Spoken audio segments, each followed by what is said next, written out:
सिद्धार्थ, सिद्धार्थ, देवदत्त, सिद्धार्थ कहाँ है? वन मनुष्य तो वन में ही रहता है।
आज सिद्धार्थ प्रथम बार महाराज के साथ साक्षी न्याय सभा में जा रहे हैं। इन्हें आशीर्वाद दीजिए।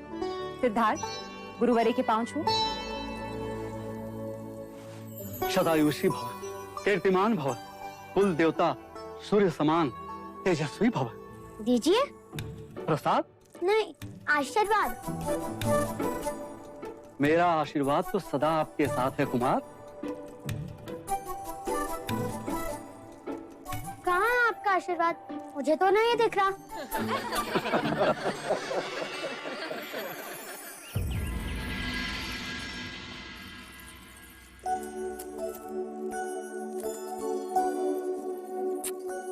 क्या न्याय सभा जाने के लिए इतने आभूषण पहनना आवश्यक है माँ? हाँ, क्यों? तभी तो तुम युवराज लगोगे। तो क्या आभूषण ना पहनने से युवराज युवराज नहीं होते? तुम्हारा नाम सिद्धार्थ नहीं, प्रश्न होना चाहिए था। महादेवी, युवराज को काला टीका लगा दे, कहीं इन्हें आप ही की दृष्टि ना लग जाए।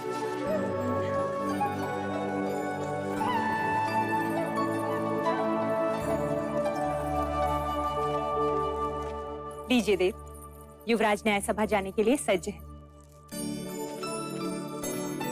मुझे इतने आभूषण पहनाते हैं कि अब तो मैं ढंग से खेल भी ना सकूंगा। पुत्र, तुम युवराज हो, इतना बोझ तो तुम्हें उठाना ही होगा। चले। क्षत्रिय ऐसे नहीं है, ऐसा चलता है।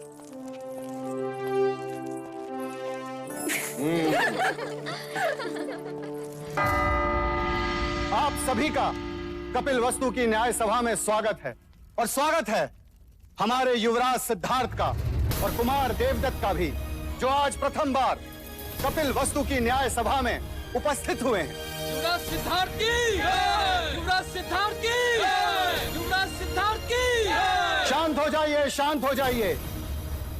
महाराज शुद्धोदन की आज्ञा से अब आज की न्याय सभा आरंभ की जाती है।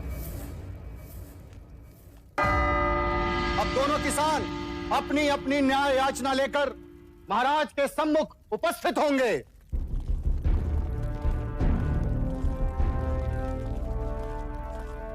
प्रणाम महाराज। क्या याचना है? महाराज, मेरी याचना इस कुशल के विरुद्ध है। इसने मुझसे पिछले वर्ष अनाज उधार लिया था, ये कहकर कि वो अनाज इस वर्ष मुझे लौटा देगा, मगर महाराज आज तक इसने वो अनाज मुझे लौटाया ही नहीं। कैसे लौटाऊं महाराज? पिछले 2 साल से उपज नष्ट हो रही है, इस साल भी कुछ हाथ नहीं लगा। ये असत्य बोल रहा है महाराज। आप चाहे तो अपनी सिपाही से पूछ सकते हैं। जब सिपाही इसे लेने आया था उस समय भी ये अपने गेहूं को तेल लगाकर उसे बोरियों में भर रहा था। महाराज, मेरे पास 2 ही बोरी गेहूं है, उसी से मैं अपने परिवार का पोषण पूरे वर्ष करूंगा। महाराज, गेहूं को तेल लगा के इसलिए रख रहा था कि वो खराब ना हो, और आपके सिपाही मुझे पकड़ के यहाँ ले आए। वो 2 बोरी गेहूं भी मैं इनको दे दूंगा तो हम खाएंगे क्या? महाराज, अगर ये अनाज नहीं दे सकता तो इससे कहिए कि ये अपने खेत दे दे। अगर मैं खेत दे दूंगा तो अनाज कभी ना लौटा पाऊंगा महाराज। दोनों पक्षों ने अपनी राय रख दी है। अब महाराज न्याय करेंगे। युवराज सिद्धार्थ, कुमार देवदत्त। पहले मैं न्याय दूंगा। अवश्य। महाराज, मेरा मत है कि हम न्याय क्षत्रिय विधि से करें।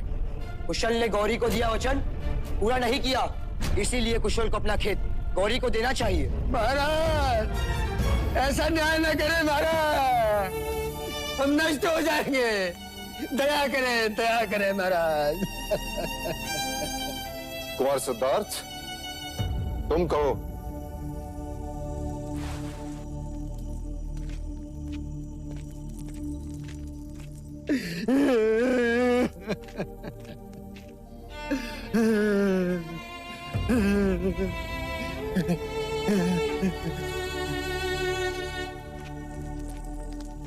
महाराज, यदि कुशल गौरी को गेहूं दे देगा तो अपने परिवार का पेट कैसे पालेगा?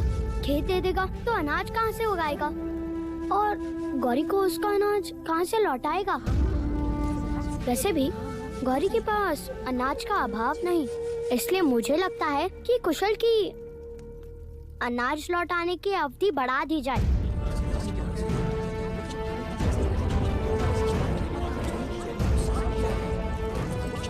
मैं देवदत्त के न्याय से सहमत हूं। यदि व्यापारी अपना वचन पूर्ण नहीं करेगा तो राज्य का व्यापार रुक जाएगा। इसलिए कुशल को, गौरी को कुछ न कुछ तो देना ही होगा। क्षमा करें महाराज, चलते समय मेरे पास जितने पंड थे वो सब गौरी को दे दिए मैं। महाराज, इसने मुझे कुछ नहीं दिया। महाराज, गौरी असत्य कह रहा है। महाराज, मैं असत्य क्यों बोलूंगा? महाराज, आप कहें तो मैं सत्य का पता लगा सकता हूँ। ठीक है तो करो परख, कौन है सत्य और कौन असत्य। सिक्के दो गौरी। किंतु युवराज, ये सिक्के तो मेरे हैं।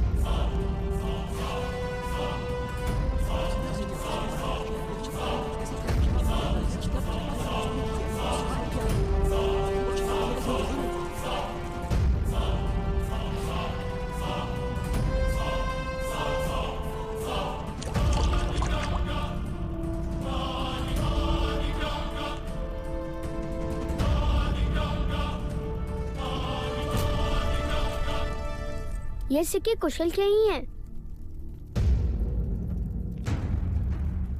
इस बात का क्या प्रमाण है कि ये सिक्के कुशल के ही हैं? क्योंकि जब कुशल ने सिक्के दिए तब वो गेहूं को तेल लगा रहा था और तेल सिक्कों पर लगा है।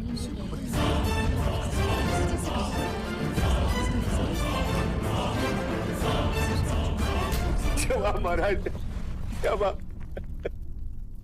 ये सिक्के कुशल के ही है महाराज, कुशल की।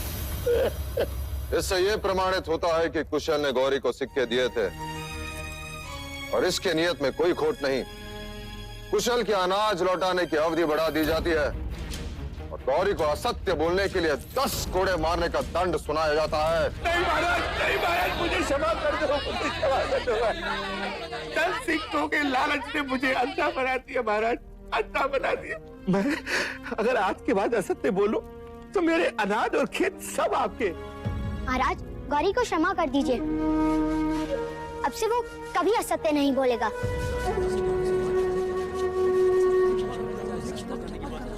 गौरी, मैं तुम्हें क्षमा कर सकता हूँ यदि इस न्याय सभा में कोई तुम्हारा उत्तरदायित्व लेता है कि तू दोबारा झूठ नहीं बोलेगा। हाँ महाराज।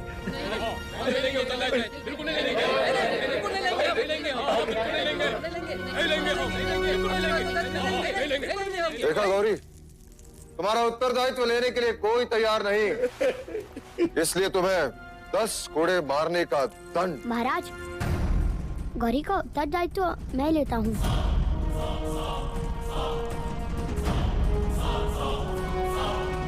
आज से ये कभी असत्य नहीं बोलेगा। सिद्धार्थ, पता है उत्तरदायित्व लेने का अर्थ क्या है? यदि गौरी ने दोबारा असत्य कहा तो कोड़े तुम्हें खाने होंगे। हाँ ज्येष्ठा, पर गौरी तो यातना से बच जाएगा ना?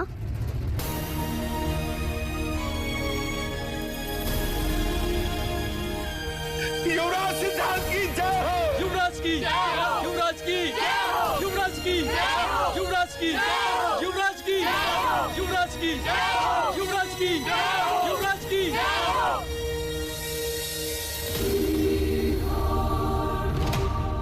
चाहे लाख जतन कर ले राजन, तेरा पुत्र सन्यासी ही बने।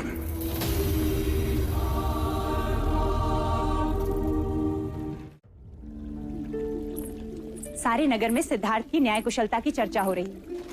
पूरा कपिलवस्तु खुश है। क्या हुआ देव, क्यों मन अशांत है? आज तो आपके क्षत्रिय ने पूरी न्याय सभा जीत ली। न्याय करना क्षत्रिय का लक्षण है और बुद्धिपूर्वक न्याय करना ज्ञानी का लक्षण। परंतु अपराधी का उत्तरदायित्व लेना करुणा का लक्षण है प्रजापति। और राज्य करुणा से नहीं चलता। राजा को वज्र से भी कठोर होना चाहिए। जब अपराधी के चमड़ी पर कोड़े पड़ते हैं तो उसे उसकी पीड़ा नहीं, अपने न्याय के गर्व की अनुभूति होनी चाहिए। किंतु देव, युवराज अभी बालक हैं और सुबह की धूप कच्ची ही होती है। इसी कच्ची धूप को प्रखर करने का समय आ गया है प्रजापति। ठीक कहा। हम सिद्धार्थ को तक्षशिला के गुरुकुल भेजेंगे। सिद्धार्थ तक्षशिला नहीं जाएगा। तो क्या आप सिद्धार्थ को गुरुकुल की शिक्षा से वंचित रखेंगे? मैं उसके लिए यही गुरुकुल बनाऊंगा। मेरी आंखें ही उसके लिए तक्षशिला होगी। हमारे कुल के सभी बालक एक साथ यही पढ़ेंगे,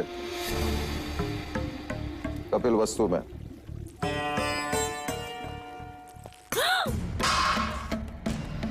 भोजन पर क्रोध नहीं करते देवदत्त। क्यों न करूं? मुझे सब पर क्रोध आ रहा है। मेरा न्याय उचित था, महाराज भी सहमत थे, फिर भी प्रजा ने सिद्धार्थ के नाम की जय जयकार की। क्यों? आंसू पोंछो देवदत्त, इस भांति रोते नहीं। अब तुम बड़े हो गए हो। यदि आप महाराज से बड़े होते तो राजगद्दी हमारी होती। देवदत्त, सची तो कह रहा है वो। इस भांति बड़ा होकर भी देवदत्त छोटा नहीं बनता। आप इसके पिता हैं। आपके आंखों में इसके आंसुओं का कोई मूल्य नहीं। क्या चाहते हैं आप? कि देवदत्त भी सिद्धार्थ के पीछे पीछे घूमता रहे जैसे कि आप महाराज के पीछे घूमते हैं? मंगला,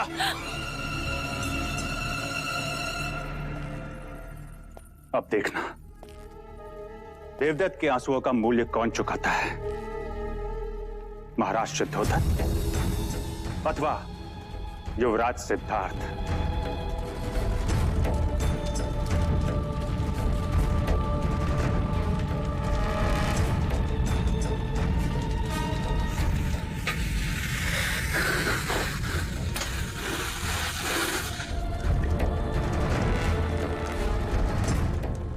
लीजिए महाराज, ज्यों की त्यों है, रत्ती भर भी अंतर नहीं है।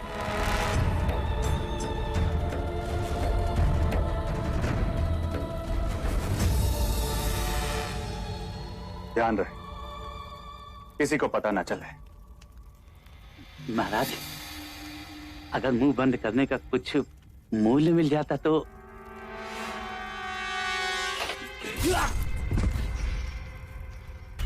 ऋण तो मैं स्वयं भी नहीं रखता।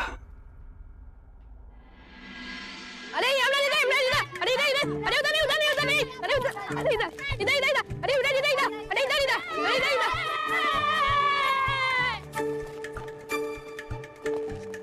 खेलोगे हमारे साथ? नहीं।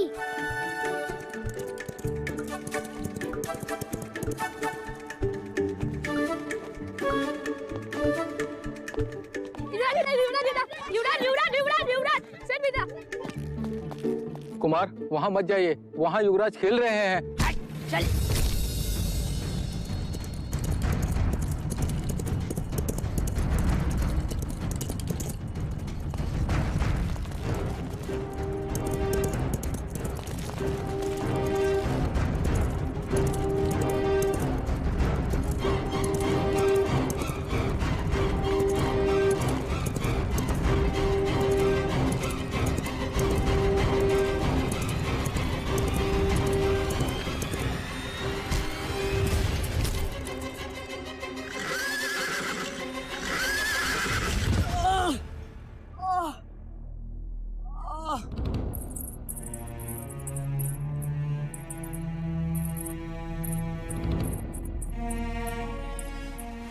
लड़का है महादेवी।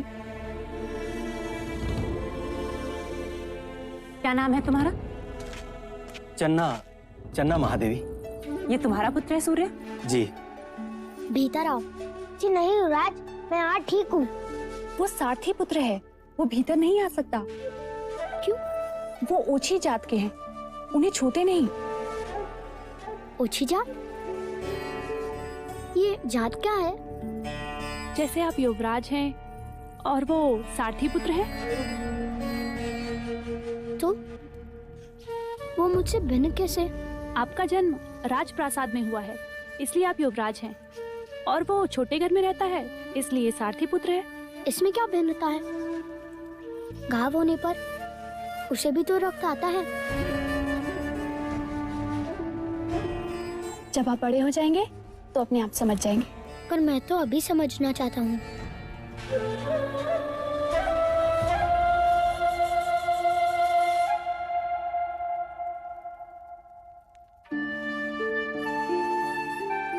अरे नहीं युवराज, ये क्या कर रहे हैं आप? हमें नहीं छूते, हम ओछी जाति के हैं, हमें छूना पाप है। आज यदि ये मुझे छूता नहीं तो मैं बचता कैसे? मैं तो घायल हो जाता। महादेवी,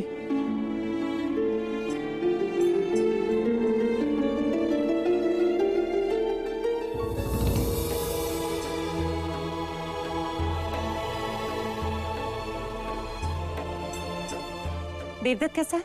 उन्हें अधिक चोट आई है, और ये बात तो मुझे अब बता रही है। चल। देवदत्त, महाराज को पता चलेगा तो क्या होगा, तुम्हें पता है? देवदत्त कैसा है मंगला दीदी? देखो ना, सिद्धार्थ को बचाते बचाते घोड़े पर से गिर गया। भाइयों का प्यार तो देखो जरा। सिद्धार्थ, तुम ठीक तो हो? ये हटाओ इसे यहाँ से। इसी के कारण सब कुछ हुआ। यही बीच में आ गया था और मैं अश्वनी अंदर खो बैठा और गिर पड़ा। हटाओ इसे यहाँ से। ओछी जात। ये मेरे साथ है ज्येष्ठा। यदि ये तुम्हारे साथ है तो मैं तुम्हारे साथ नहीं। देवदत्त, क्या कह रहे हो? युवराज है ये। कोई बात नहीं मंगला दीदी, हमें तो इस बात का संतोष है कि दोनों कुमार स्वस्थ हैं। एक बात और मंगला दीदी, ये बात महाराज तक ना पहुंचे, अन्यथा अकारण ही युवराज को लेकर चिंतित हो जाएंगे।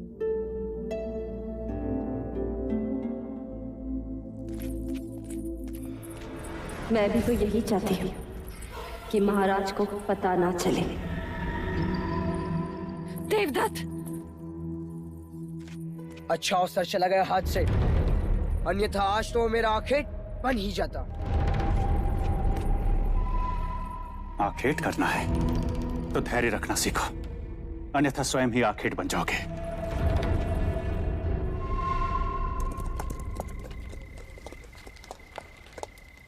गौरीनंदन जी। जी कहिए, क्या आदेश है?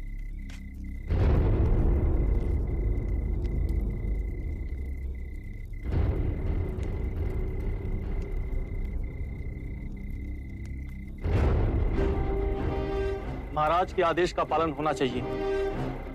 जी।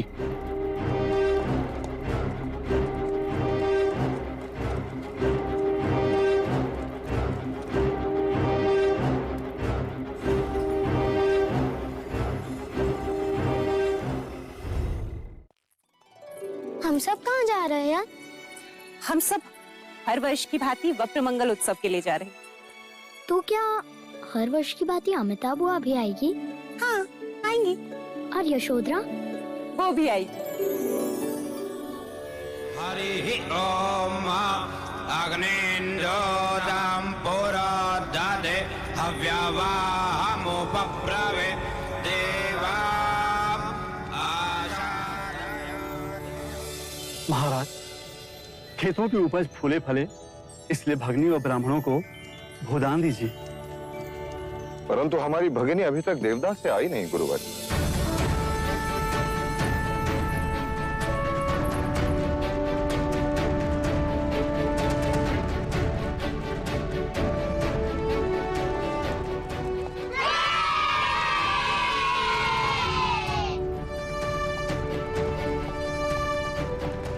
यशोधरा, क्या ये तुम्हारा हाथी है? हाँ, कुंज है इसका नाम। क्या ये मेरा मित्र बनेगा? हाँ, बनेगा। वैसे तो वो रथ या पालकी से आती है, इस बार वो हाथी पर कैसे आई? यह हाथी जानबूझकर हमें नीचा दिखाने भेजा है महाराज दंडपानी ने, जिससे ये सिद्ध हो जाए कि वो हमसे अधिक धनी है। यह हाथी नहीं महाराज, उनका अहंकार है।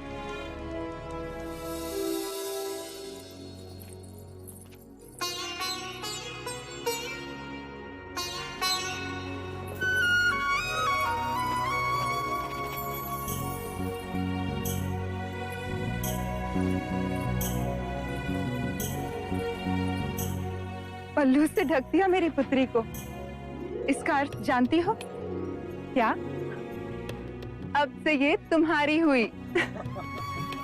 तुमसे किसने कहा कि ये पराई है? ये तो पहले से ही हमारी है। क्यों यशोधरा?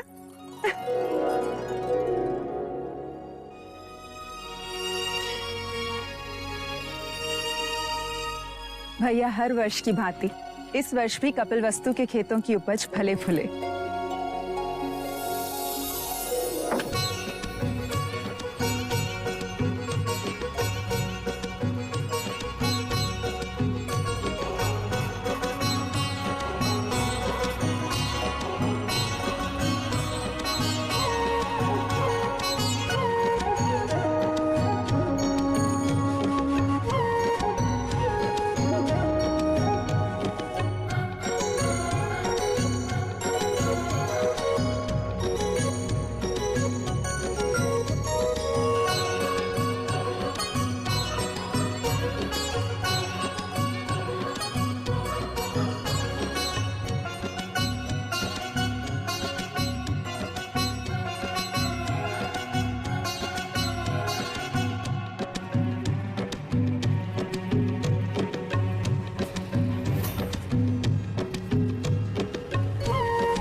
क्षत्रिय युवराज की, युवराज की, युवराज की, युवराज की, युवराज की, युवराज की, युवराज की, युवराज की, युवराज की, युवराज की, युवराज की, युवराज की, युवराज की, युवराज की। हाँ, अब मैं पासे फेंकता हूँ। चौसर खेलते समय सामने वाले के मुख की ओर ध्यान नहीं होना चाहिए, उसके हाथों की ओर ध्यान होना चाहिए, अन्यथा वो कपट कर सकते हैं।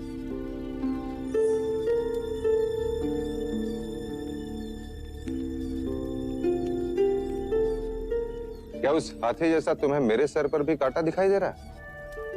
हाँ। निकाल दो। निकाल दो। निकाल। ये देखिए, इसका रंग इतना भिन्न क्यों है? अब क्या उत्तर देंगे, कैसे समझाएंगे कि सफेद बाल वृद्धत्व का संकेत है? फिर वो पूछेगा वृद्धत्व क्या होता है? कुमार, जैसे आपके छोटे पुराने दांत टूटकर नए दांत आ गए, उसी प्रकार बालों का रंग बदलकर वो गिर जाते हैं और उसकी जगह पे नए बाल आ जाते हैं। वैसे जैसे पेड़ की पत्तियां अपना रंग बदलती हैं। बिल्कुल वैसे हैं। सही समय पे आई। युवराज को नींद आ रही है, ले जाओ।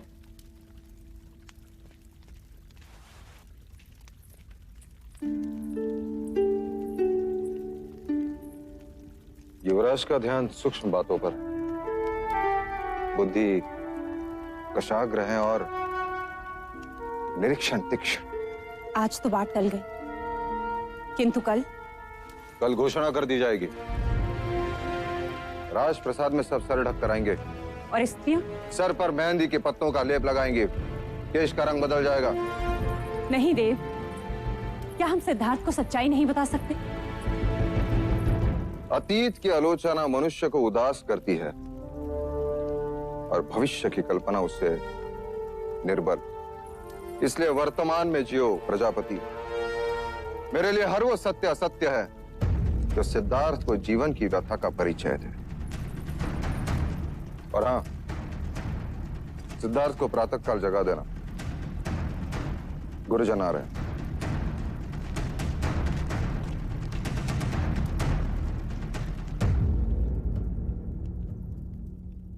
जैसे आपके छोटे पुराने दांत टूटकर नए दांत आ गए, उसी प्रकार बालों का रंग बदलकर वो गिर जाता है।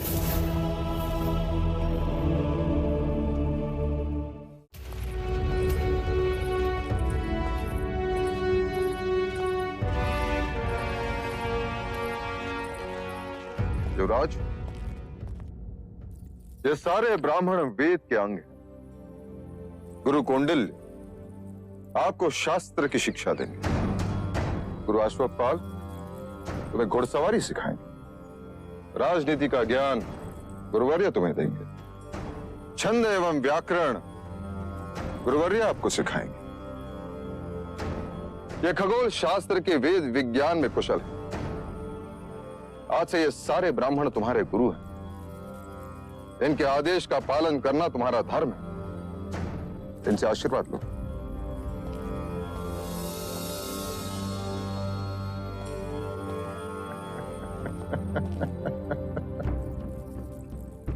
तो तुमने शिक्षा न प्राप्त करने का हक छोड़ ही दिया। अब से तुम सिद्धार्थ के साथ ही पढ़ोगे। जी महाराज। कह रहा था जब युवराज सिद्धार्थ पढ़ाई करने गुरुकुल जा रहे हैं तो मैं अकेला क्या करूंगा।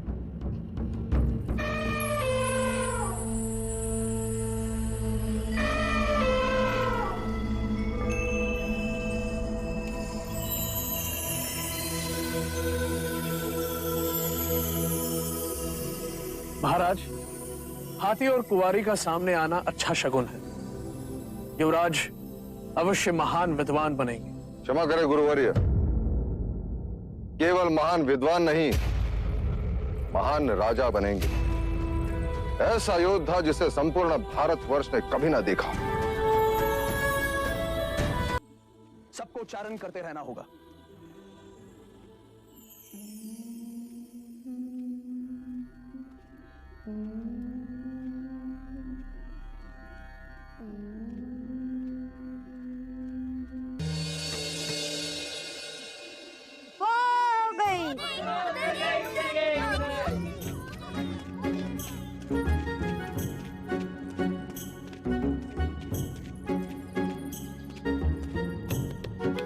मेरी फेंकी गिल्ली सिद्धार्थ कभी नहीं ढूंढ पाएगा, रात तक भी नहीं।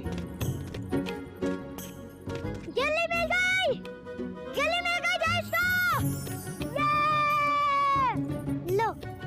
कहते थे कि सिद्धार्थ तुम्हारी गिल्ली कभी नहीं ढूंढ पाएगा। ढूंढ ली ना उसने गिल्ली। अब तुम अपनी आंखें बंद करो। चलना, अब तुम्हारी बारी।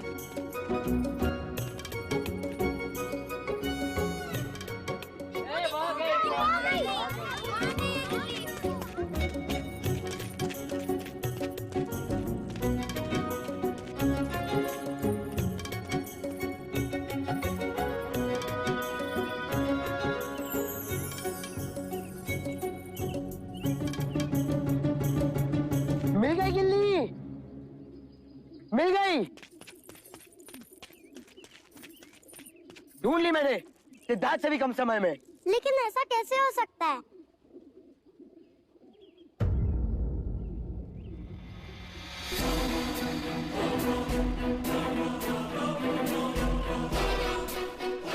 गिल्ली तो यहाँ है।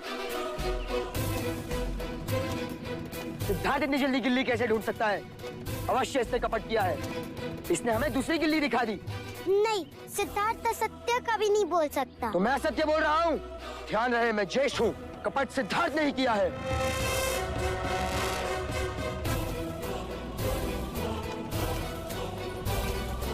देखा कैसे चला गया।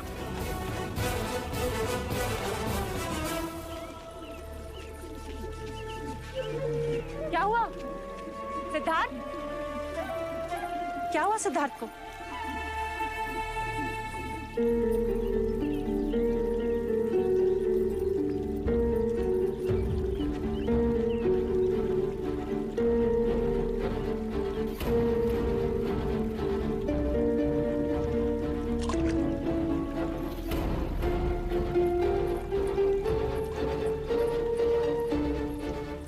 सिद्धार्थ, तुमने सत्य कहा?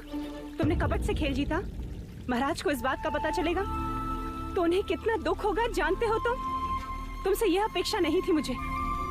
सच कह के हार जाते तो इतना दुख नहीं होता। तुम्हारा दंड यह है कि मैं तुमसे अब बात नहीं करूं।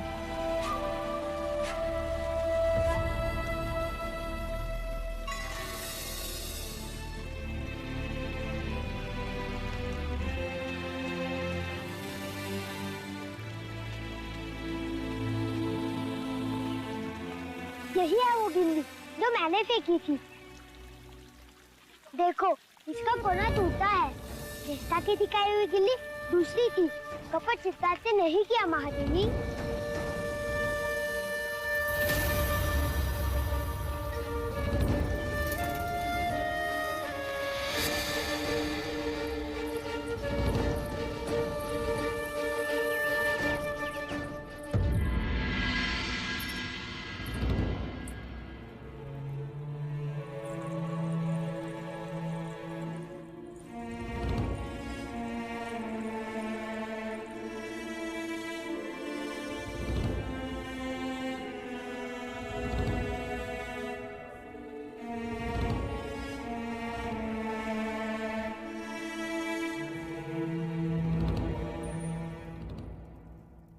माँ, आप रो क्यों रही हो माँ? पुत्र, तू सही था तो तूने प्रतिकार क्यों नहीं किया? क्यों नहीं कहा कि असत्य तूने नहीं, देवदत्त ने कहा था? माँ, आप ही ने तो कहा था बड़ों का मान रखना। मैं चेष्टा को झूठा कैसे कहता? यदि वो झूठा प्रमाणित होते तो उन्हें दंड मिलता। किंतु दंड तुझे मिला सिद्धार्थ। असत्य का आचरण देवदत्त ने किया। तू सच क्यों नहीं बोला? मैं सच्चा था इसलिए चुप रहा। क्योंकि सत्य स्वयं प्रकाशित होता है, उसे कोई छुपा नहीं सकता। ऐसा मैंने गुरुजी कहते हैं। किंतु व्यवहार में ऐसा नहीं होता पुत्र। स्वयं को बचाना मनुष्य का कर्तव्य है। अर्थात झूठ का आचरण करता।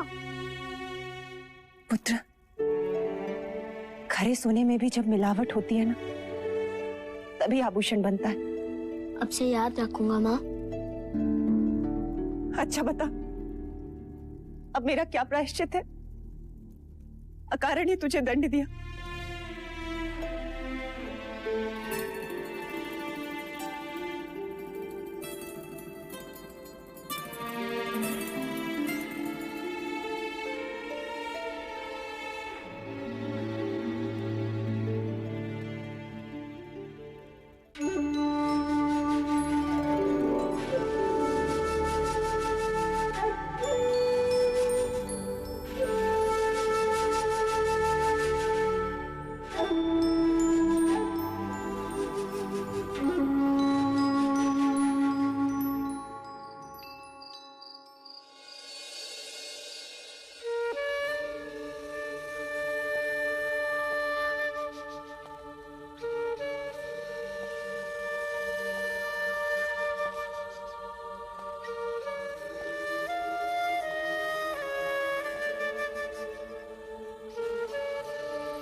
आज तुम्हारे सुर करुणा से भरे हैं प्रजापति।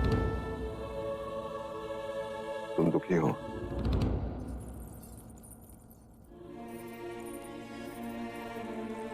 हाँ देव, एक मां के लिए इससे बड़ा दुख क्या होगा कि वह अपने पुत्र को समझ ही नहीं पाई।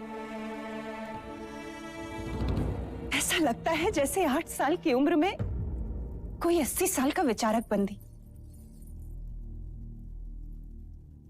देव,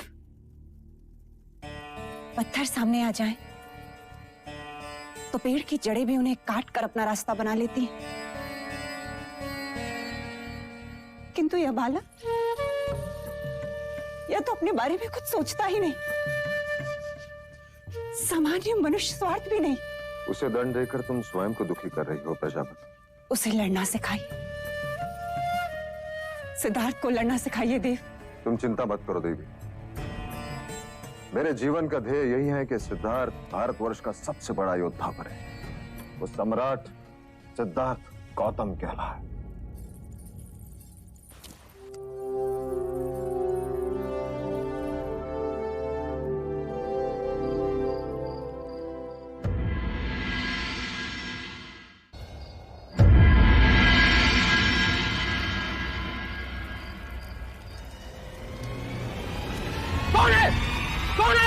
कोई राजप्रसाद अंदर घुस आया है।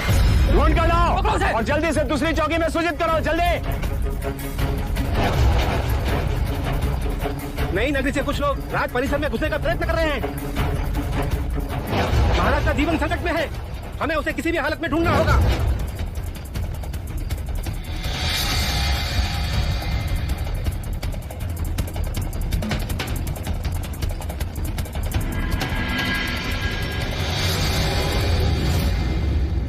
महाराज, नगरकोट की भित्ति फांदकर कोई शत्रु घुस आया है। कोई शत्रु नहीं, आप ही की पता है महाराज। गांव तो छीन लिया, अब सांसें भी छीनना चाहते हैं आप। क्या बोल रहे हो तुम? मैंने लोगों को गांव से दूर किया ताकि रोगियों को चिकित्सा मिले, गरीबों को रोटी मिले, किसी को किसी बात की कमी ना हो। जितना छीना है उससे अधिक देने का प्रयत्न किया मैंने। और सच्चाई तो ये है महाराज, वहाँ अन्न का एक दाना तक नहीं है, भूखा लोग मर रहे हैं वहाँ। अपने प्राणों पर खेल ये यातना सुनाने आया हूँ महाराज। किसी भी क्षण वहाँ मृत्यु।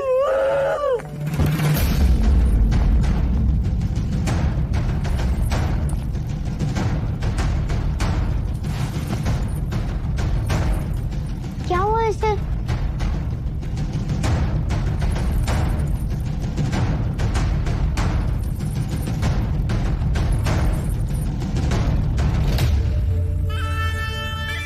आंखें खोलो।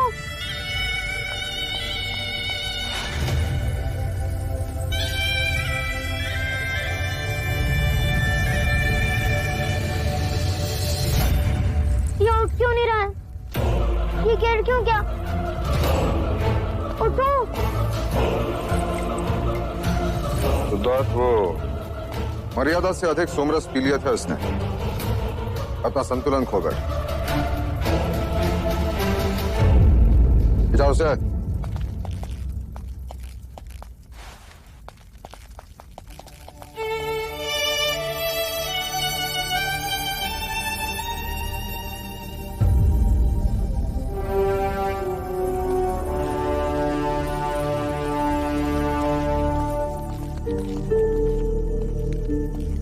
माँ, ये सोमरस क्या होता है? पुत्र, जब तुम बड़े हो जाओगे ना तो माँ, हर बात को समझने के लिए बड़ा होना आवश्यक है। हर प्रश्न को आयु के अनुसार ही समझा जाता है। जब हर प्रश्न का उत्तर बड़े होने के पश्चात ही मिलना है, तो इस आयु में मुझे ये प्रश्न क्यों आते हैं माँ?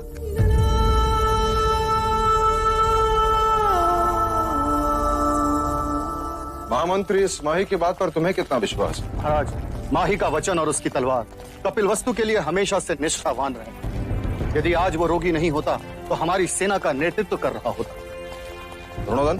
जी जी भाई महाराज। नई नगरी में अनाज पहुंचाने का दायित्व किसका? वैश्य गौरी गजानन का महाराज। ये वही वैश्य है जो उस दिन न्याय सभा में असत्य बोलते पकड़ा गया था? जी महाराज। कल उसे न्याय सभा में प्रस्तुत किया जाए। जो आज्ञा महाराज।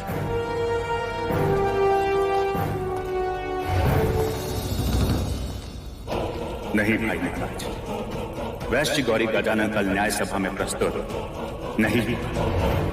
मुझे तो लगता है गौरी, जैसे ही तुम न्याय सभा पहुंचोगे बंदी बना लिए जाओगे। लेकिन क्यों? मुझे क्यों बंदी बनाएंगे? मेरे पास तो महाराज ही का आदेश है जिसमें स्वयं उन्होंने नई नगरी में अनाज पहुंचाने पर रोक लगाई। कैसी मूर्खों जैसी बातें करते हो गौरी। अगर वो आदेश देते तो क्यों तुम पर क्रोधित होते, क्यों तुम्हें न्याय सभा में बुलाते? सोच गौरी सोच। मेरे भाई, मुझे तो कपट लगता है। एक बार बंदी बना लिए गए तो बस गए। तो मैं क्या करूं? मेरी बात मान तो भाग जा यहाँ से और ढूंढ उस सैनिक को जिसने महाराज का वो आदेश पत्र तुझे दिया था। सोच मत गौरी, भाग जा।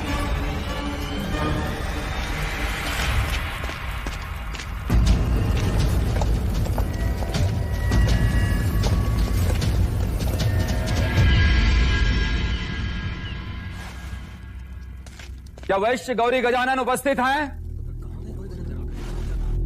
जी नहीं महाराज। सैनिकों ने राज्य के हर कोने में छानबीन की, किंतु गौरी गजानन की कोई सूचना नहीं मिली। कदाचित वो राज्य। क्या उसकी अनुपस्थिति उसके अपराधी होने की पुष्टि नहीं? जी महाराज। इसके लिए शाक्य न्याय में क्या प्रावधान है? जब तक गौरी नहीं मिलता महाराज, तब तक इस विषय को स्थगित कर दें। ऐसे कैसे स्थगित कर दे अमात्य? ये राजद्रोह का प्रश्न है, महाराज की आज्ञा का उल्लंघन है। न्याय तो होना ही चाहिए। हाँ महाराज, प्रश्न जब राजद्रोह का हो तो न्याय तुरंत होना चाहिए। महाराज, इसके पहले कि मैं आगे कुछ कहूं, आपको अभय वचन देना होगा मुझे। अभय वचन? जी हाँ महाराज। मैं तुम्हें अभय वचन देता हूं अमात्य। महाराज, नई नगरी में अन्न पहुंचाना राज्य का उत्तरदायित्व था और इस कार्य के लिए गौरी को नियुक्त किया था। वो असफल रहा और कोई नहीं जानता कि इस समय वो कहाँ है। पहले भी गौरी इस न्याय सभा में अपराधी सिद्ध हो चुका है। न्याय सभा ये बात जानती है अमात्य। तो महाराज, अब उसके अपराध का उत्तरदायित्व उसी का बनता है जिसने गौरी का उत्तरदायित्व लिया है। क्षमा करें महाराज, पर न्याय शास्त्र यही कहता है।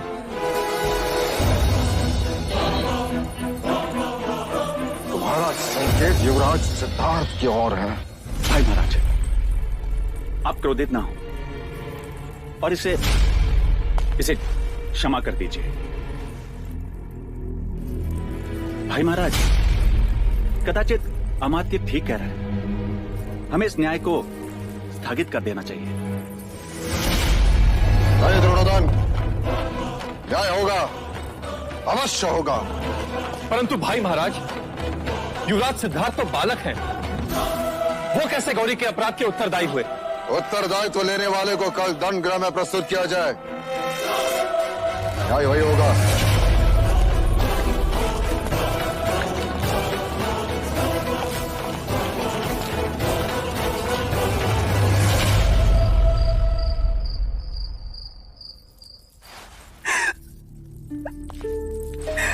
ये तुम क्या कर रही? सिद्धार्थ पे दया कीजिए थे, मुझे दंडित कीजिए। मैं कोड़े खाने को तैयार हूं, किंतु सिद्धार्थ को दंड गृह मत ले जाइए। जब न्याय सभा ले जाने से नहीं रोका, दंड गृह ले जाने से क्यों? फिर क्या ये उचित है भैया कि इतनी कम उम्र में वो दंड गृह देखे? आप तो चाहते थे कि सिद्धार्थ पर दुख की छाया भी ना पड़े। जब नई नगरी के निर्माण के लिए आप प्रजा के प्रति निष्ठुर हुए तो मैं आपके पुत्र स्नेह को समझ सकती थी, किंतु आज जब अपने उसी पुत्र के प्रति निष्ठुर हो गए तो अब यह स्नेह किसके प्रति? न्याय के प्रति। जीवन अंत तक सिद्धार्थ अब कभी न्याय नहीं करेगा। हाँ, और किसी का उत्तरदायित्व तो कभी ना लेगा। मैं चाहता हूं कि वो क्षत्रिय बने, सम्राट बने, अपने कुल का नाम उज्जवल करे। क्या राजा राम हमारे कुल के नहीं थे? क्या उनमें करुणा नहीं थी? क्या वह प्रजावत्सल नहीं थे? क्या वह किसी सम्राट से कम थे? क्या वह क्षत्रिय नहीं थे? राम राज्य से बढ़कर और कोई उदाहरण है क्या देव? मैं पिता के साथ साथ एक राजा भी हूं। जब मैं न्यायासन पर बैठता हूं तो उतर जाइए ऐसे न्यायासन से। मैं शाक्य कुल की ऐसी शासन प्रणाली को नहीं मानती जहां एक निर्दोष को उसकी करुणा के लिए दंड दिया जा रहा है। 8 वर्षों में सुख के अतिरिक्त कुछ नहीं देखा। 8 कोड़ों में 8 जन्मों का दुख देख लेगा आपका भतीजा। उसने न्याय सभा के समक्ष गौरी का उत्तरदायित्व लिया था। पर वो अभी बालक ही है भैया। आर्य आर्य आर्य आर्य आर्य ओ आर्य, पता नहीं अब महाराज क्या न्याय करेंगे। उस दिन पूरी सभा ने सिद्धार्थ के न्याय को माना। अब सभा के न्याय को उसे मानना ही होगा। ऐसा न्याय जो शाक्यों के इतिहास में कभी किसी राजा ने नहीं किया।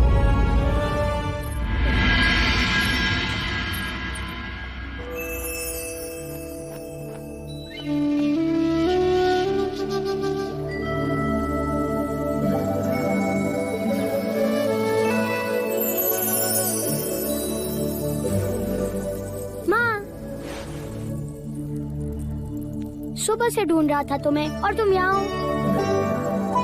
तुम रो क्यों रही हो माँ?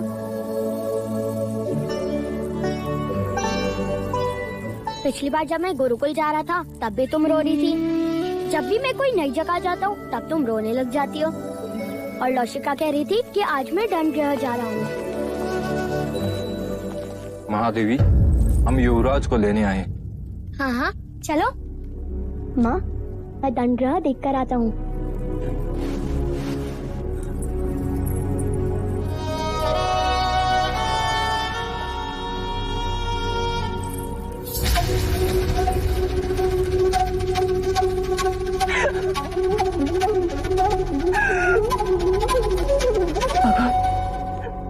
भगवान मेरे सिद्धार्थ की रक्षा करना।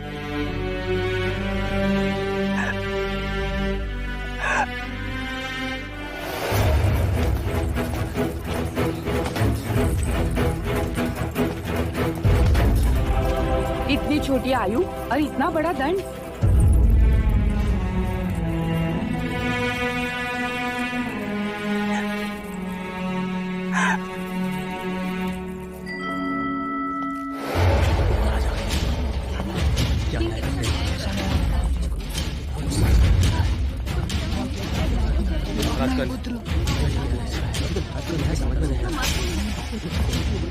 दंडगृह में इतनी भीड़ कैसी?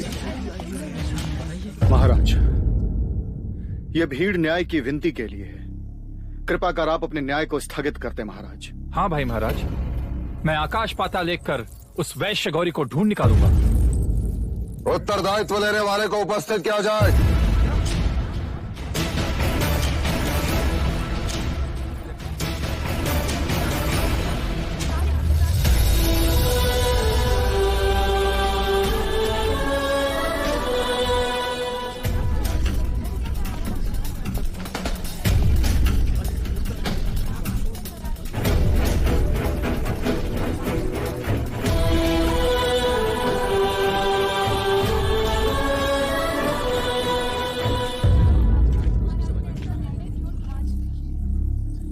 मैं लज्जित हूं कि नई नगरी के लोगों के साथ अन्याय हुआ।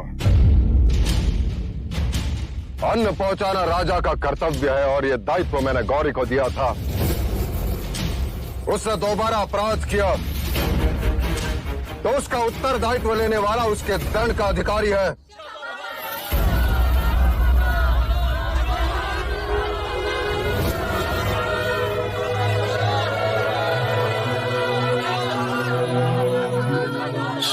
सोचिए महाराज, न्याय सभा में आपने एक राजा बनकर सोचा, आप एक पिता बनकर सोचिए। उत्तरदायी दंड भुगतने के लिए सक्षम नहीं, इसलिए उसका दंड उसके पिता को दिया जाता है।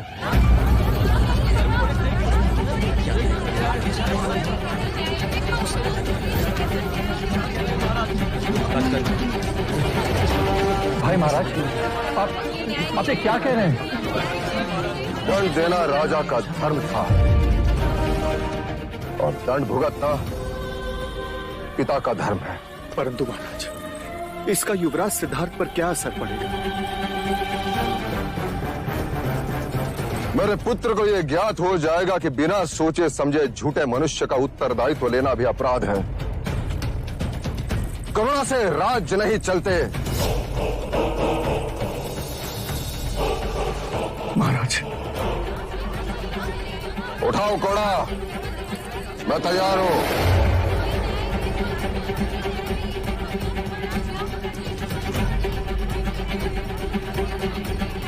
घोड़ा उठाओ, अन्यथा तुम्हें भी दंडित किया जाएगा।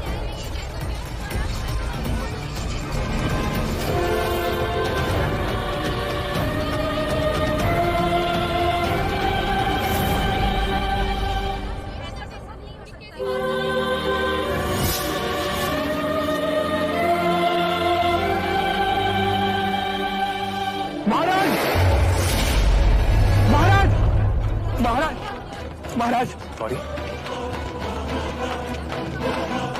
क्षमा महाराज। देखते क्या हो, बंदी बना लो इसे। क्षमा महाराज, महाराज क्षमा। नए नगरी में अन्न पहुंचाने का दायित्व तुम्हारा था या नहीं गौरी?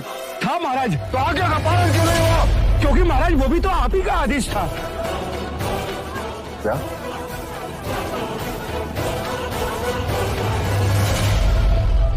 मेरा आदेश? हाँ महाराज, ये देखिए, ये रहा आदेश पत्र। वैश्य गौरी गजानन, इस पत्र के साथ तुम्हें आदेश दिया जाता है कि आज तक राज के आदेशानुसार जो अन्न तुम नई नगरी को भेज रहे थे उसे स्थगित कर दिया जाए।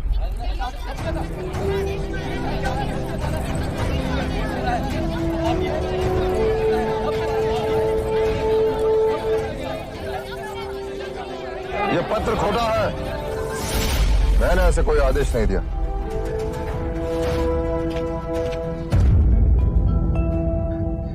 जी महाराज, ये आदेश पत्र खोटा है। परंतु इसका प्रमाण क्या है? इस पर तो राज की मोहर लगी हुई है। मुहर लगाने वाले से एक भूल हो गई है। लोहे की नकली मुहर लगाने के फलस्वरूप इसके सतह पे उभरी हुई हाथी के चित्र खुरदुरी, जो कि असली सोने की मुहर से नहीं होती। ये पत्र तुम तक किसने पहुंचाया? राज्य के एक सैनिक ने महाराज। कहाँ है वो सैनिक? महाराज, मैं उसी को ढूंढ रहा था। स्वयं को निर्दोष प्रमाणित करने का बस वही एकमात्र प्रमाण था महाराज, पर वो अभी तक मिला ही नहीं। तुम न्याय व्यवस्था को भ्रमित कर रहे हो गौरी। क्षमा महाराज, क्षमा। मैं दंड भुगतने को तैयार हूँ महाराज। शाक्य न्याय प्रणाली के अनुसार तुम्हारे पास केवल दो ही पर्याय है, एक तो कोड़े, अन्यथा नगर निकाला। महाराज, मैं नगर छोड़ दूंगा, और जाने से पहले एक बार युवराज सिद्धार्थ से मिलना चाहता हूँ।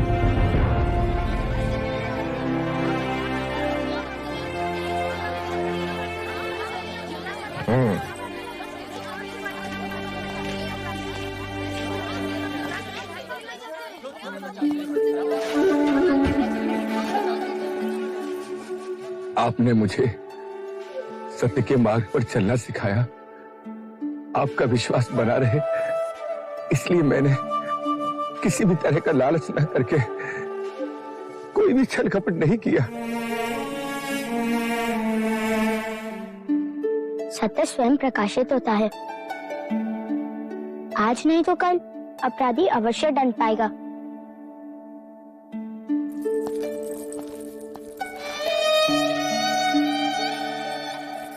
बोलो युवराज सिद्धार्थ की जय, युवराज सिद्धार्थ की, युवराज सिद्धार्थ की, युवराज सिद्धार्थ की, युवराज सिद्धार्थ की, युवराज सिद्धार्थ की, युवराज सिद्धार्थ की, युवराज सिद्धार्थ की। महाराज कलकुली नरेश, महाराज मादंड पानी, महादेवी अमिता को स्वयं लेने के लिए कपिल वस्तु में पधार रहे हैं। कोलिया नरेश महाराज दंड पानी पधार रहे हैं। प्रजापति, लगता है वो आ गए। तुम देखना उनके स्वागत में कोई त्रुटि न रहे। अमिता दीदी, आप निश्चिंत रहें। यदि वो आपके स्वामी हैं, तो मेरे भी भाई हैं। प्रजापति, तुम देखना कि इस शुभ अवसर पर भैया और उनके बीच कोई राजकीय बातें ना उभरे। आप चिंता न करें, मैं ऐसा होने नहीं दूंगी।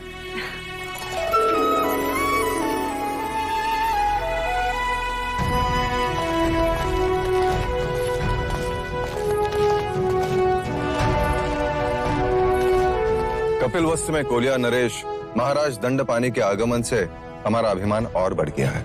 स्वागत है आपका। कदाचित आप संबंध भूल रहे हैं महाराज। कोलिया नरेश इस घर के जमाई हैं।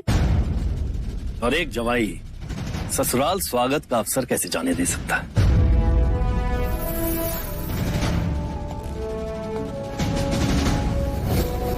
महाराज दंडपानी जमाई होने का लाभ उठा रहे हैं।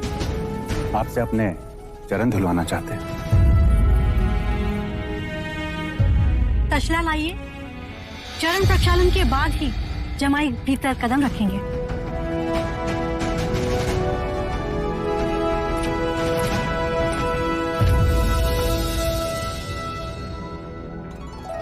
चरण तसले में रखिए भैया। ये तुम क्या कर रही हो प्रजा? मैं कपिल वस्तु के महाराज की अर्धांगिनी हूँ, अर्थात ये धर्म मेरा भी उतना ही हुआ। और आप मेरे बड़े भैया, तो ये दोहरा अवसर मैं कैसे छोड़ दूं? चरण तसले में रखिए। नहीं प्रजापति, तुम भली भांति जानती हो कि कोलिये पुत्रियों और भगिनियों से चरण स्पर्श नहीं कराते। रहने दो।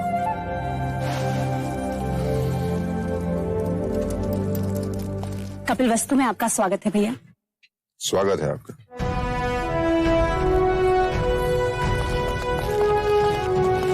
जैसे समाज को सही मार्गदर्शन देना ब्राह्मण का कर्तव्य है, वैसे ही समाज की रक्षा करना क्षत्रिय का कर्तव्य है।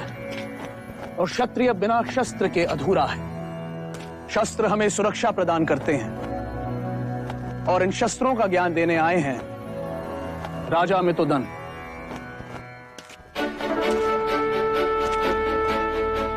आज हम धनुर्विद्या सीखेंगे। ये कमान है, इसे प्रत्यंचा कहते हैं, और ये है तीर। इस तीर को इस कमान पर रख लक्ष्य निश्चित कर इस तरफ प्रत्यंचा को खींच छोड़ते हैं। ये तो सरल है, इससे तो उड़ते पक्षी भी गिर सकते हैं।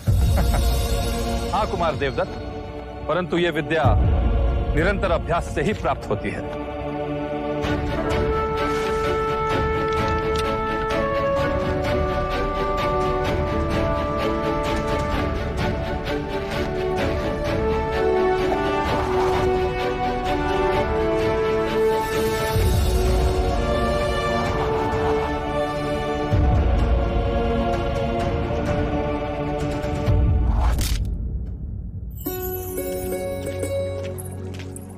देवदत्त की तरह शस्त्रों का अभ्यास क्यों नहीं करते? मुझे शस्त्र अच्छे नहीं लगते, और अश्व, मुझे सारे प्राणी बहुत अच्छे लगते हैं। अरे वाह, कितने सुंदर पुष्प है ये। तुम इतने सारे पुष्प का क्या करोगी? मैं इन्हें देवता ले जाऊंगी। हमारे यहाँ ऐसे सुंदर पुष्प नहीं होते।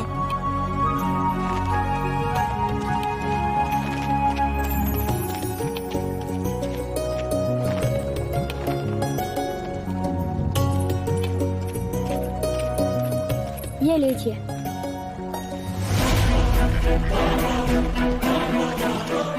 ये तो घायल है।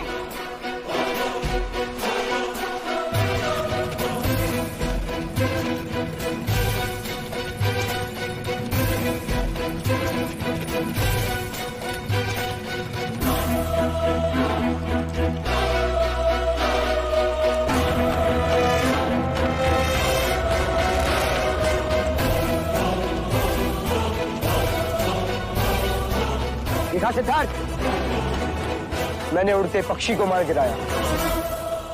ले लो, मैं राजा अमितोदन को दिखाऊंगा।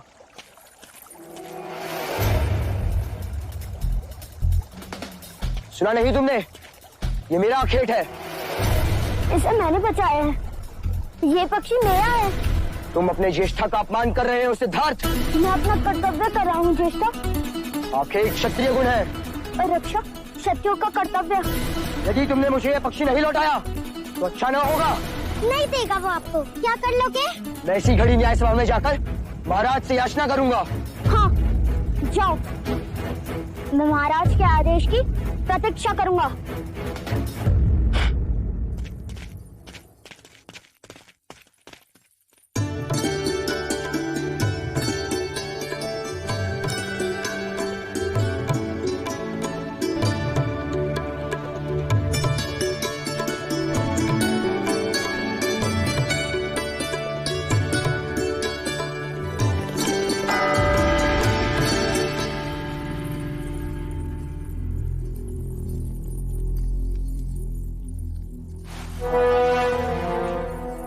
द्रोणोदन, ये न्याय घंट किसने बजाया? मैंने महाराज।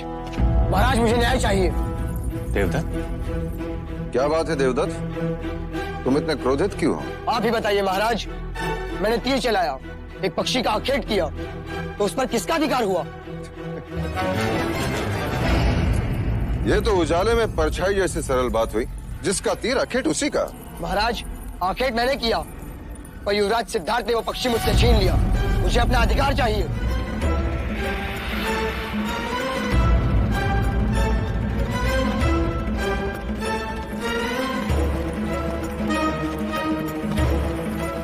ये न्याय मांगने का उचित समय नहीं है देवदत्त। उचित समय कब है? न्याय के लिए न्याय सभा होती है। अब जाओ यहाँ से। क्रोधित क्यों होते हो अनुज? बच्चों की हठ और जिज्ञासा दोनों पर ही ध्यान देना चाहिए। क्यों महाराज शुद्धोदन, उचित कहा ना? आप जैसे गुणीजन अनुचित कैसे कह सकते? जब देवदत्त ने न्याय घंट बजा ही दिया है तो उसे न्याय भी अवश्य मिलना चाहिए। महाराज, महादेवी अचानक अस्वस्थ हो गई है।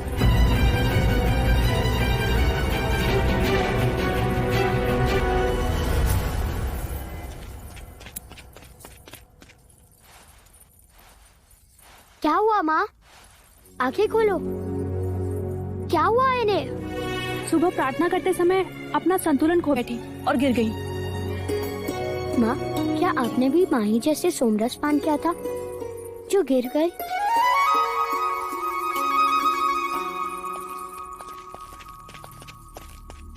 क्या हुआ प्रजा?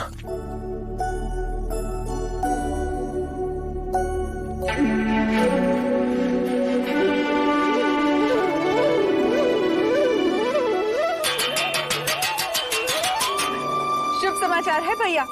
इस बुआ को एक और अवसर मिलेगा नामकरण संस्कार में आने का। महादेवी माँ बनने वाली है। बधाई हो प्रजापति, बधाई हो महाराज शुद्धोदन, बधाई हो।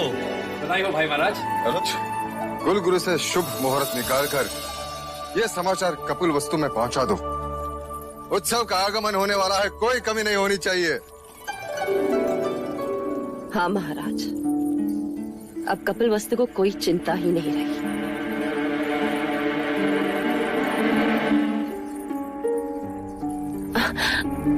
अब यदि असित मुनि की वाणी सत्य भी होती है तो भी राज्य को भयभीत होने की कोई बात ही नहीं। नया उत्तराधिकारी जो आने वाला है। क्यों महादेवी, है ना?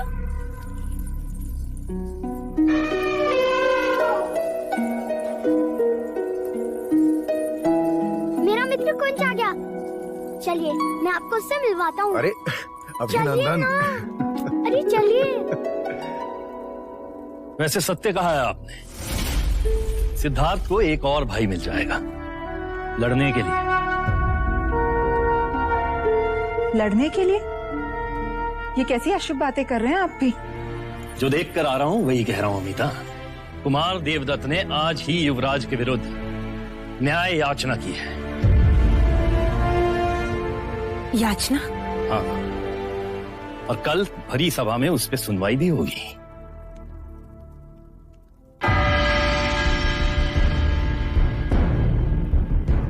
कहो कुमार देवदत्त, आप दरबार से क्या न्याय चाहते हैं? महाराज, मैंने पक्षी का आखेट किया, वो पक्षी मेरा हुआ। महाराज, ये पक्षी मुझे घायल अवस्था में मिला, मैंने इसकी रक्षा की, अभी मेरे पास रहेगा। तो अब यह न्याय करना है कि यह पक्षी किसे दिया जाए, जिसने उसे घायल किया उसे या जिसने उसकी रक्षा की उसे। आखेट करना तो क्षत्रियों का गुणधर्म है युवराज। निर्बल की रक्षा करना क्षत्रियों का कर्तव्य है महाराज। पक्षी देवदत्त के तीर से घायल हुआ, ये तो मानते हो ना तुम? पर अब ये मेरी शरण में है, ये बात आप मानते हैं या नहीं? मुझे तुम्हारी क्षत्रियता पे संदेह है। और मुझे तुम्हारी मनुष्यता पर। घायल करने से पीड़ा होती है, चित्कार उठता है, पर रक्षा करने से स्नेह बढ़ता है। जगत में स्नेह बढ़ना चाहिए या पीड़ा? जिस तरह हर बादल से पानी नहीं बरसता, जिस तरह हर वर्ष खेत में एक सा अनाज नहीं उगता, जिस तरह मनुष्य की पांचों उंगलियां एक सी नहीं होती, उसी तरह आखेट भी हर क्षत्रिय का गुण धर्म नहीं हो सकता। सच्चा क्षत्रिय रक्षक होता है, ऐसा आचार्य कहते हैं। धर्म रक्षा क्षत्रिय धर्म, जीव रक्षा परमो धर्म। अब आप ही न्याय कीजिए। दांत भी मेरे और होड़ भी मेरे। कुलगुरु वाचस्पति, कृपा करके आप ही न्याय करें।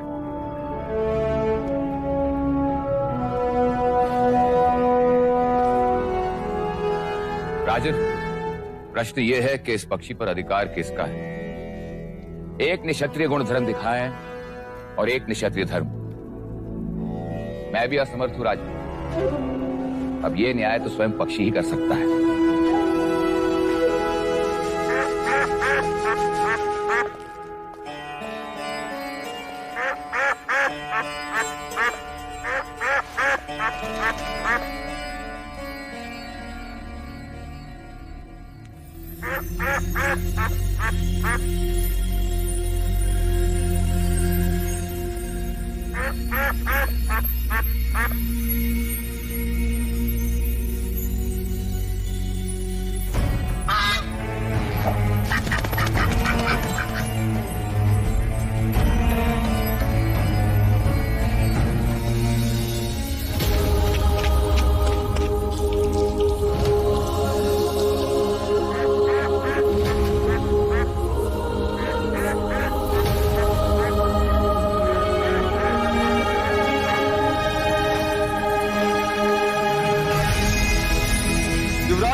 ये सब क्या है प्रजापति? मायके से जा रही हो मिता दीदी, इतना प्रेम तो साथ जाएगा ही जाएगा। मैं तो कहती हूँ इस बार तुम भी हमारे साथ देवदा चली चलो, वर्षों से तुम नहीं आई हो वहाँ। बस एक बार युवराज बड़े हो जाए, फिर निश्चिंत होकर आ जा सकूंगी।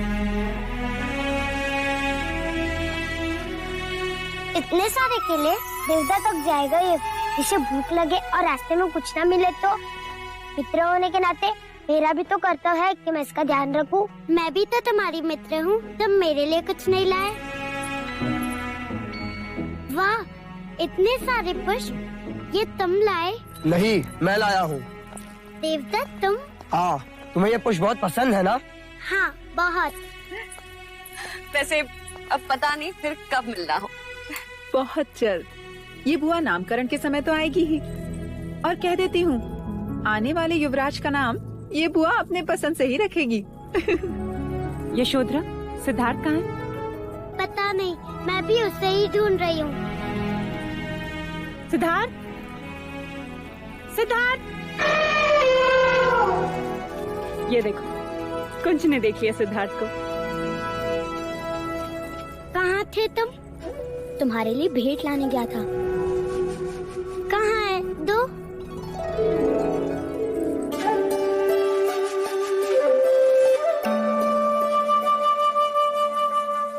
ये क्या है? एक जंगल है। ये तो बीज है, ये कोई भेंट करने की चीज है? हमारे आचार्य कहते हैं हर आंख में कई सपने होते हैं। हर आंसू में एक समुद्र होता है। हर तलवार में एक सीना छुपी होती है। उसी तरह हर बीज में एक जंगल छुपा होता है। इन्हें बोओगी तो सारा देवता पुष्प से खिल जाएगा।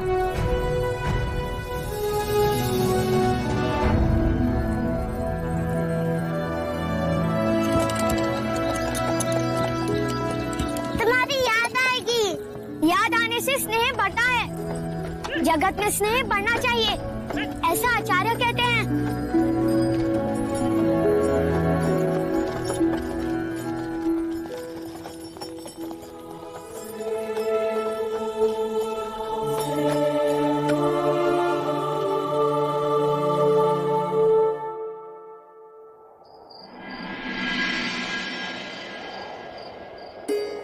महादेवी, आपकी औषधि का समय हो गया है। लौशिका, औषधि बाद में, पहले तू तेल लगा। ठीक है।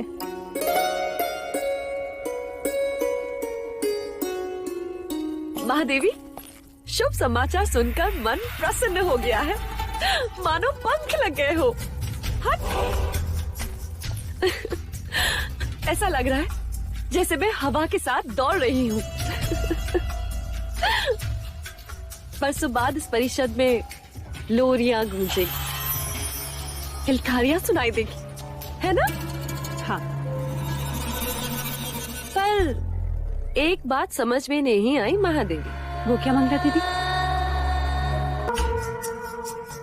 एक कोने में सिद्धार्थ खड़े और दूसरे कोने में आपकी होने वाली संतान। तो दोनों का ध्यान एक साथ कैसे रख पाओगी महादेवी? वो दोनों मेरी दो आंखें होंगी मंगला दीदी। दो आंखें एक ही मनुष्य की होती है, फिर भी इनमें कितनी भिन्नता। एक फड़फड़ाए तो शगुन होता है, और यदि दूसरी फड़फड़ाए तो अपशकुन।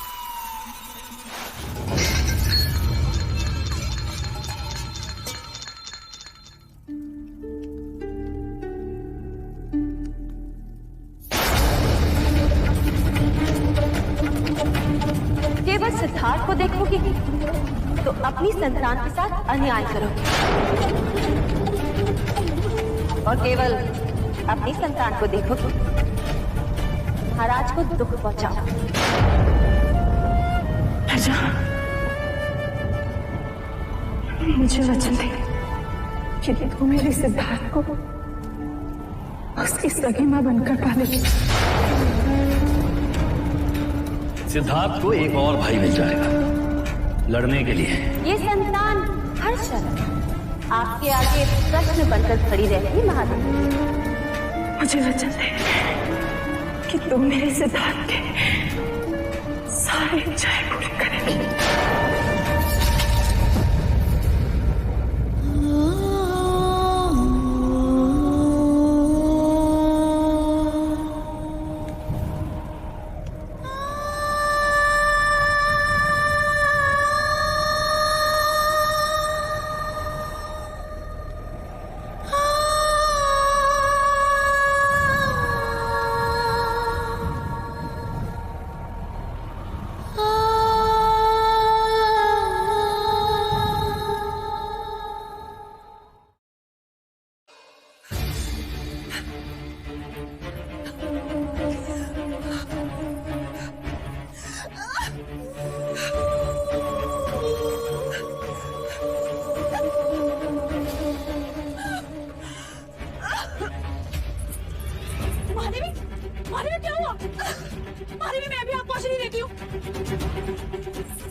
देवी ने तो औषधि दी ही नहीं।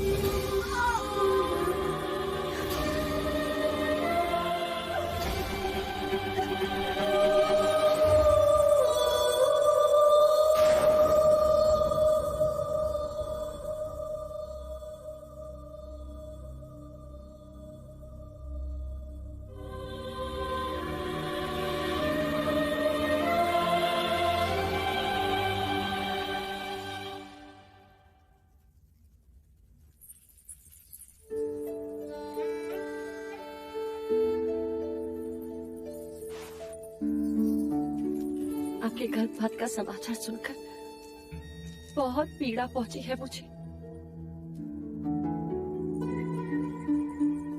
मैंने सारे प्रश्न ही मिटा दिए मंगला दीदी। अब रामकृष्ण को एक साथ एक ही में देखेंगे, बस एक ही आंखों की शकुन वाली। अंजलि रानी, आपने तो उस दिन सहज कह दिया था कि महादेवी का ध्यान अब युवराज सिद्धार्थ पर नहीं होगा। बस तब से कह रही थी कि मंगला दीदी ने मेरी आंखें खोल दी। वैद्य सुश्री ने औषधि दी थी, नहीं ली, और उसी समय उन्होंने संकल्प किया कि जब तक युवराज सिद्धार्थ अपनी शिक्षा पूर्ण नहीं कर लेते, महादेवी की अपनी कोई संतान नहीं होगी।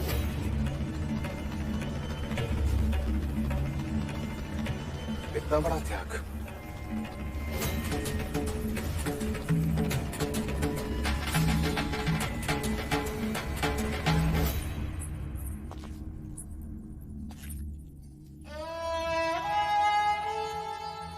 सिद्धार्थ बैरागी ना बने, उस पर दुख की छाया ना पड़े, इसके लिए मैंने क्या कुछ उपाय नहीं किए। यहां तक कि मैंने यह भी नहीं सोचा कि शाक्य कुल का इतिहास मेरे विषय में क्या कहेगा। परंतु मेरे सभी प्रयत्न पर भारी है तुम्हारा ये त्याग देवी। देव, मैंने तो पुत्र प्रेम में केवल नगर खाली करवाया देवी।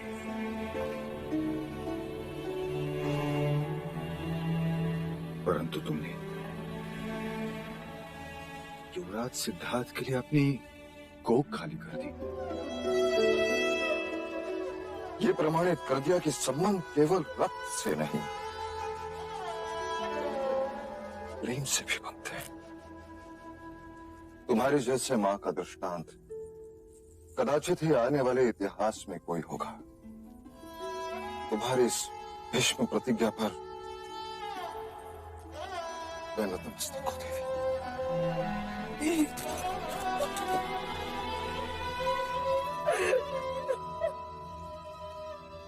अब युवराज सिद्धार्थ के सम्राट बनने में मुझे कोई संदेह नहीं। कौशिका। जी महाराज। राजा अमितोदन को कहो कि मैं अब भी सभी गुरुजनों को मिलना चाहता हूं। जी।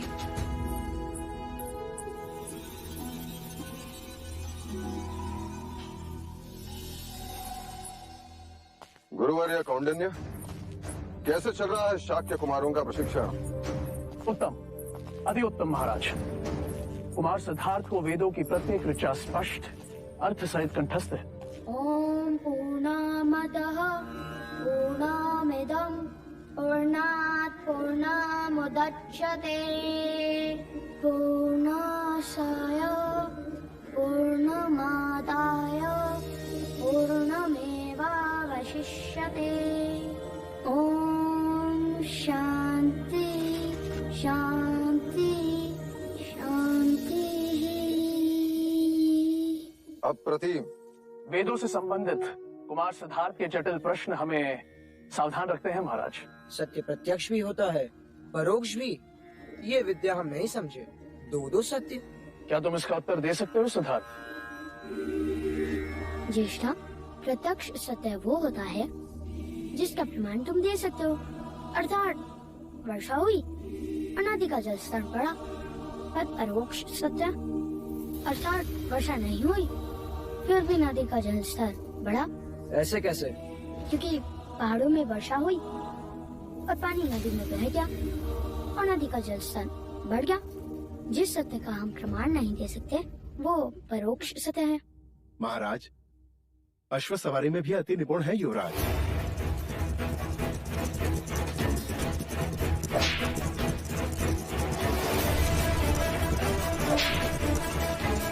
अश्व से मित्रता करना, उसके प्रत्येक संकेत को परखना, उसे थकाए बिना उस पर सवारी करना।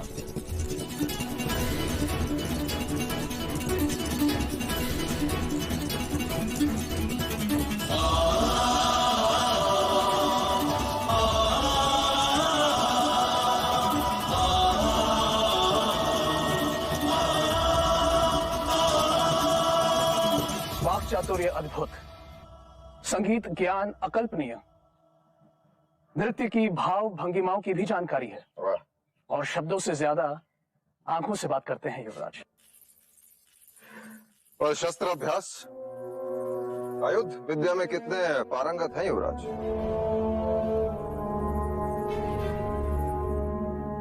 क्या हुआ अनुज? नहीं महाराज, युवराज को शस्त्र अच्छे नहीं लगते। शस्त्र अच्छे नहीं लगते? क्षत्रिय को शस्त्र अच्छे नहीं लगते? इसका अर्थ ये नहीं है महाराज कि युवराज को शस्त्र चलाना नहीं आता, परंतु हाँ, शस्त्रों का उपयोग करना उन्हें अच्छा नहीं लगता।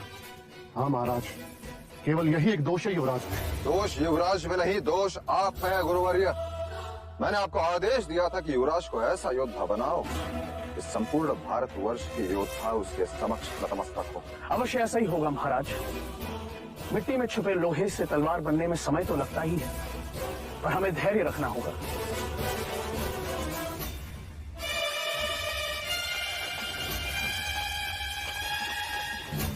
यहाँ कैसे लगी?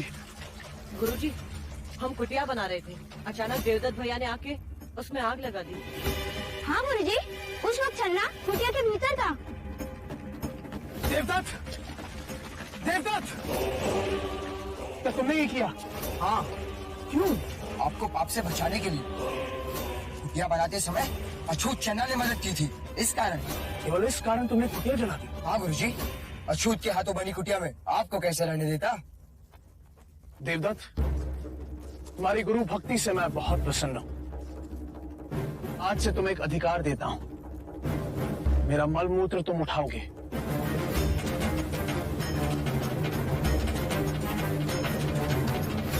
आचार्य, ये क्या कह रहे हैं आप? देवदत्त, क्या मैंने ये शिक्षा दी है तुम्हें? चन्ना साथी पुत्र है, अछूत है। वारण कर्म से होता है, जन्म से नहीं देवदत्त। आचार्य कौंडिन्य, आप ब्राह्मणों के विरुद्ध बात कर रहे हैं। मैं नीति के अनुसार बोल रहा हूँ आचार्य।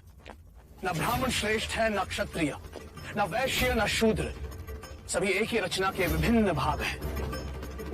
ब्रह्मा के शीश से ब्राह्मण पैदा हुए, तो कंधे से क्षत्रिय, उदर से वैश्य और पैरों से शूद्र। तो क्या पैर और शीश की तुलना की जा सकती है? क्या पैरों के बिना शरीर चल सकता है? सोचो, अगर यह अछूत मलमूत्र उठाना बंद कर दे तो क्या राज्य में मलिनता ना होगी? सारे ब्राह्मण, सारे क्षत्रिय रोगी हो जाएंगे। देवदत्त, अपने आप को क्षत्रिय कहने से पहले सोचो कि तुम में कितना मैल है। और आचार्य अश्वपाल, क्षमा कीजिए, विद्यार्थी के समक्ष गुरुजनों का विवाद पक्षपात का संकेत है। उनकी श्रद्धा घटती है। सिद्धार्थ कहाँ है? गुरुजी, उस तरफ जाते हुए देखा था मैंने उसे। देवदत्त, ये कुटिया तुमने चलाई है, अब तुम ही इसे बनाओगे।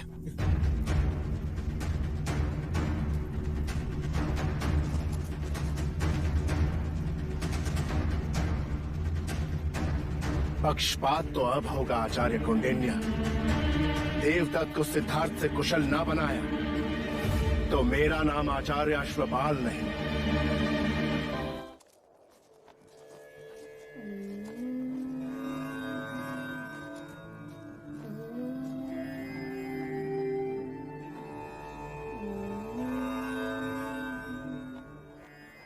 सिद्धार्थ, यहाँ क्यों चले आए? आप ही की तो सीखे आचार्य। क्रोध अग्नि स्वरूपा है और ध्यान जल स्वरूपा। क्रोध नष्ट करता है और ध्यान शिष्टता बढ़ाता है। यदि मैं वहाँ होता तो ज्येष्ठा पर क्रोध कर बैठता, इसलिए यहाँ चला आया। सच कहा तुमने। आज मैं भी तुम्हारे साथ ध्यान में बैठना चाहता हूँ।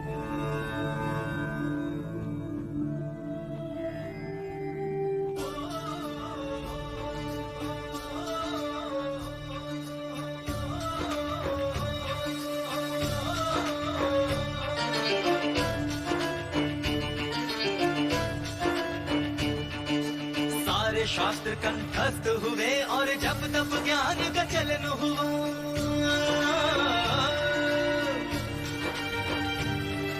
छोटे से बड़े, बड़े से छोटे, बिंदु सिंधु का मिलन हुआ।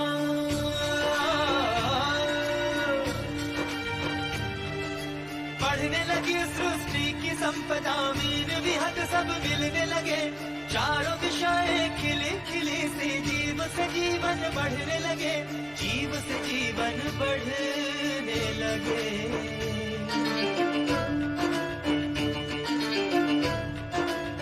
हो गति अश्व की, मति मनुष्य की, युद्ध नीति तलवार प्रहार।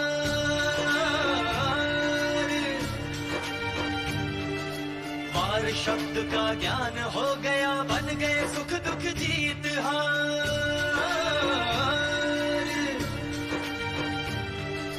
हवन ज्ञान का पूर्ण हुआ, विकसित हुआ ज्ञान भंडार। देखते देखते खिलने लगा, बीज से उपवन का श्रृंगार, बीज से उपवन का श्रृंगार।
जंगल है, इन्हें बोओगी तो सारा देवता पुष्प से खिल जाएगा। देखो सितार, तुम्हारे दिए हुए बीजों से पूरा वन खिल गया है। मैं आ रही हूँ कपिलवस्तु के कुमारों की परीक्षा देखने।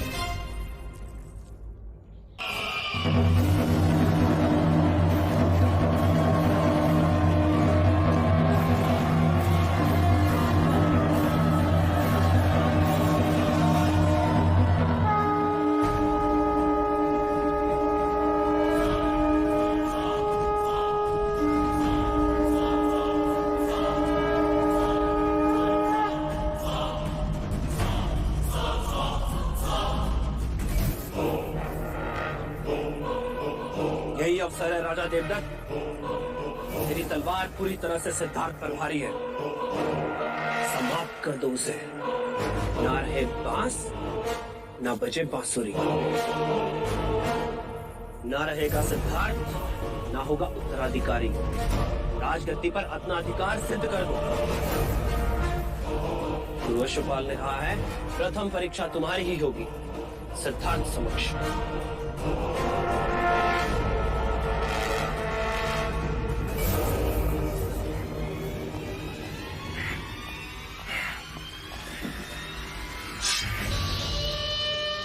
अब तो ये तलवार सिद्धार्थ के रक्त से भीतर ही शांत होगी।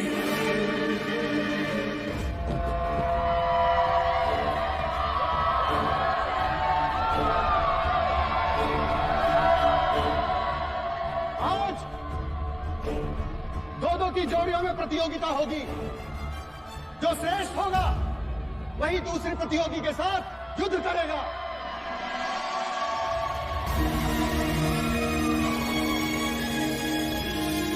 प्रथम चरण की प्रतियोगिता आरंभ की जाए।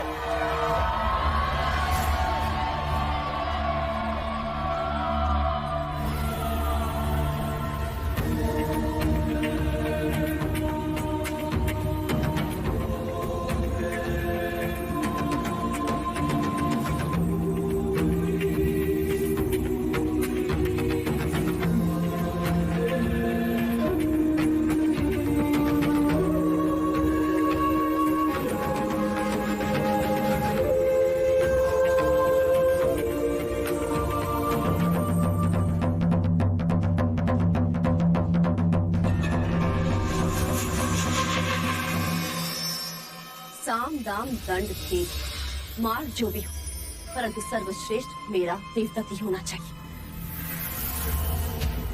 नहीं तो अश्व के पैरों में तुम्हारा मस्तक होगा अश्वपाल। आप निश्चिंत रहे मंजरी रानी, देवदत्त ही सर्वश्रेष्ठ होगा। उनकी विजय से ही तो मैं भी कौंडिन्य के सामने सर्वश्रेष्ठ बन पाऊंगा।